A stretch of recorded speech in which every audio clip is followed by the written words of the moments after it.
Okay, bet. So I wanted to talk about our new venture and the challenges ahead.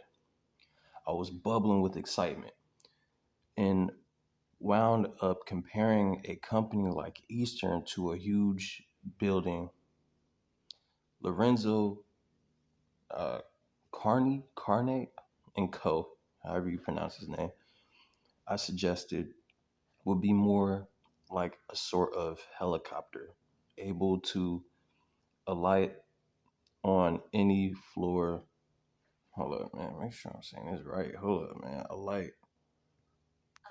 Yeah, okay. Just on any floor of the skyscraper without having to worry about stairwells or elevator banks or, most important, organizational structure.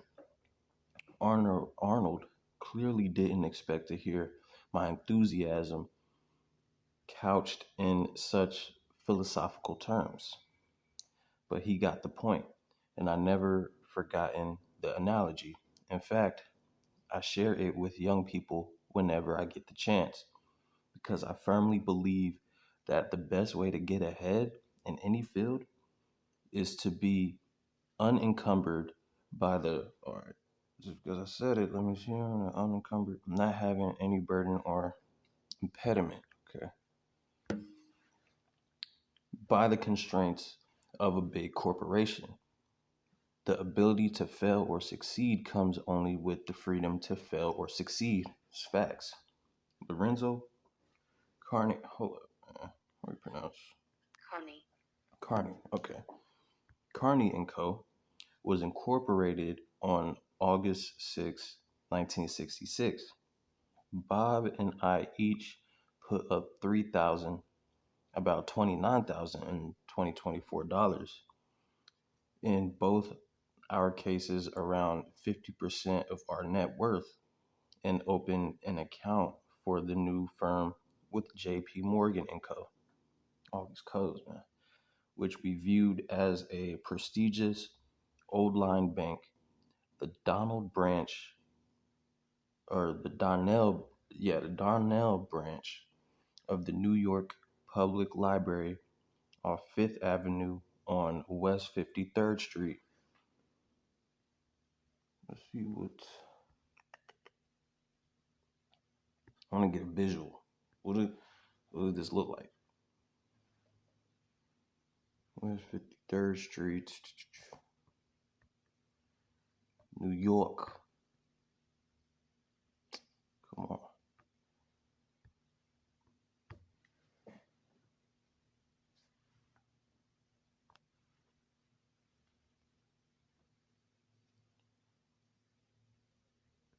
Fifth Avenue, West 53rd Street. Oh, okay. Something like that. Okay, that's where they got everything initially rolling. Okay, I see. On West 53rd. Where was that?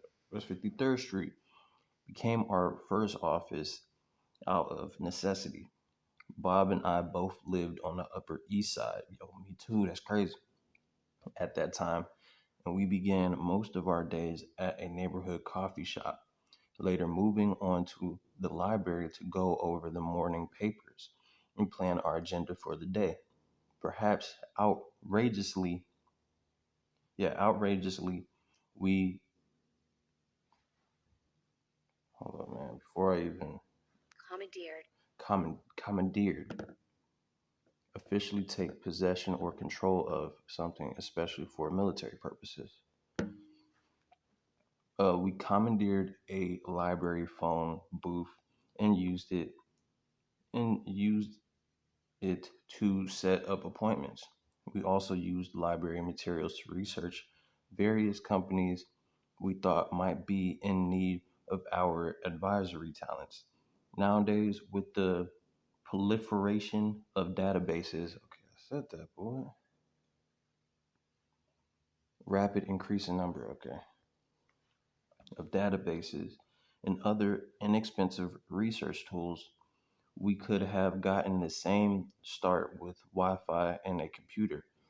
But back then we had to do, yeah, it was the 60s, bro, things the old fashioned way. Sometimes I wonder how many great business entrepreneur enterprises of the past might have been hatched in public libraries.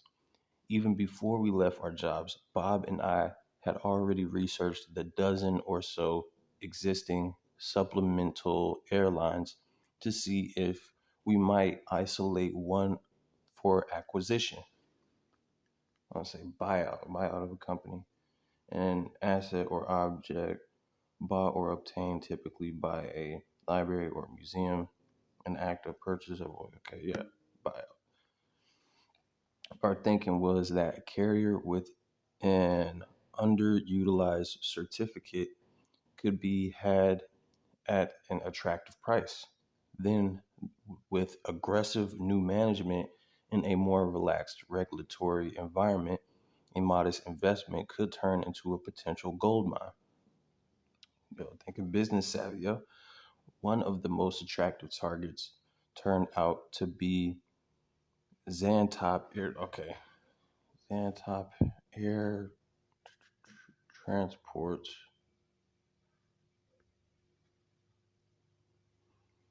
was a United States airline incorporated in July 7th, 1956 from the, okay. With which operated a ragtag fleet. Oh, man. Which operated a ragtag fleet of DC-6s and DC-8s. Okay, we get the gist of what these planes look like, and was based in, how do I pronounce it? Ypsilanti, Michigan. Oh, yo, y'all leave in the comments if y'all been in Ypsilanti, Michigan. I don't know. There is a Ypsilanti. Uh-huh.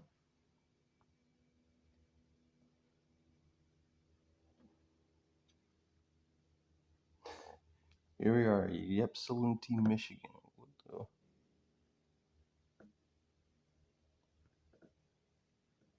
Probably one of those towns that's just out the way.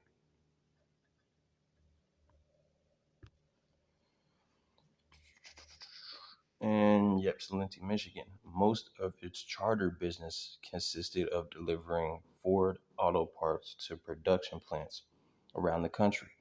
But the airline's most important asset, as we saw it, was not its fleet or its long standing contract with Ford, but rather its supplemental airline certificate.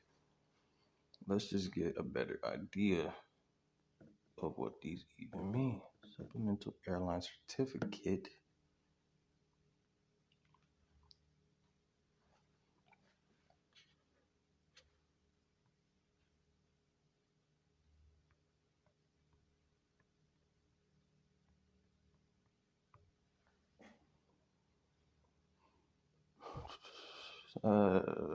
CT or STC is a formal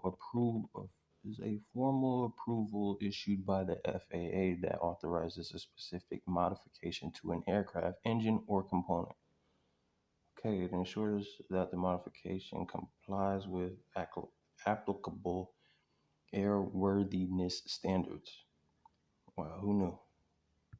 Who knew, man? Makes sense, though. Makes sense. Ugh.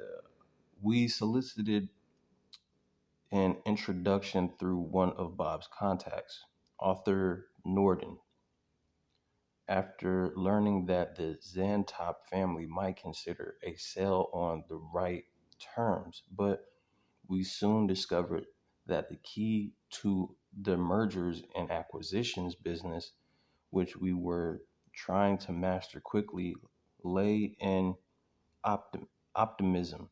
Bob and I had to be a little more positive about our chances of producing a ready buyer than we truly were.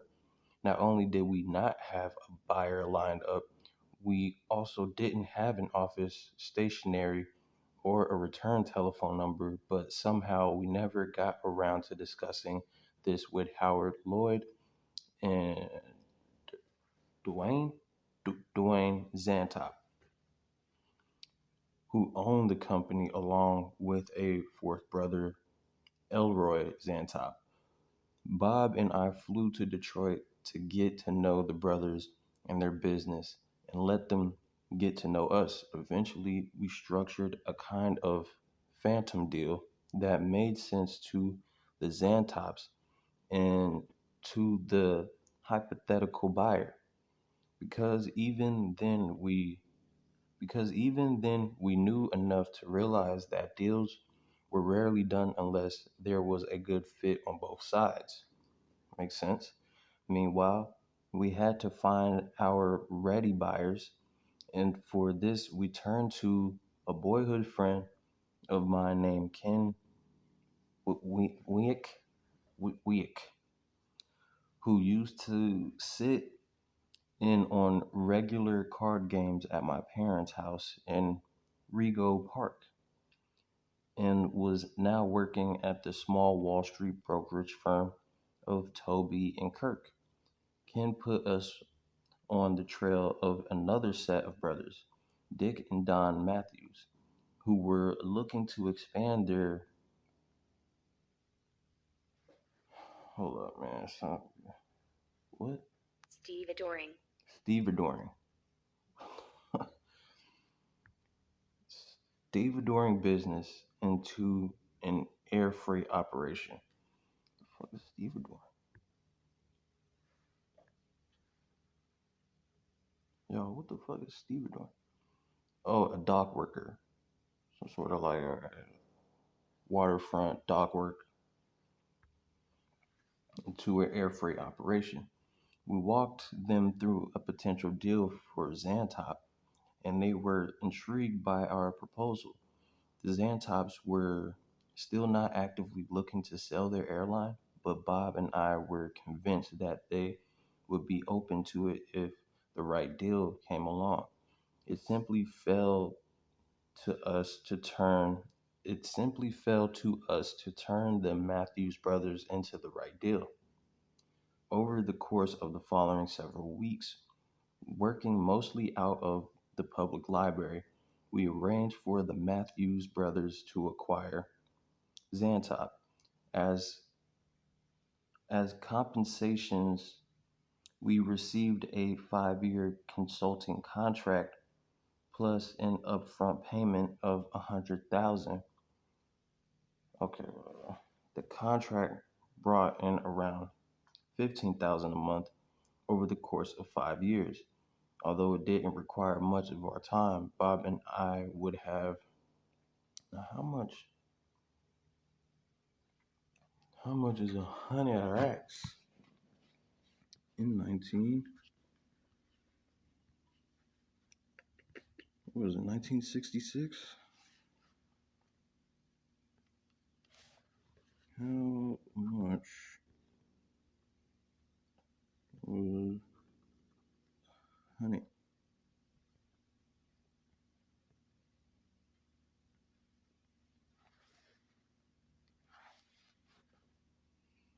Woo! Just under a M, y'all. Bro, that's how you do it, bro. Making bread, bro. They lit, though. They lit. And I would prefer that the contract cover a longer period of time and have been hoping to play an active role in repositioning the airline. But the Matthews brothers decided they no longer needed the vast experience and resources of Lorenzo Carney and Co., despite their continued payments to us. So they stayed paying them, and it was these guys right here.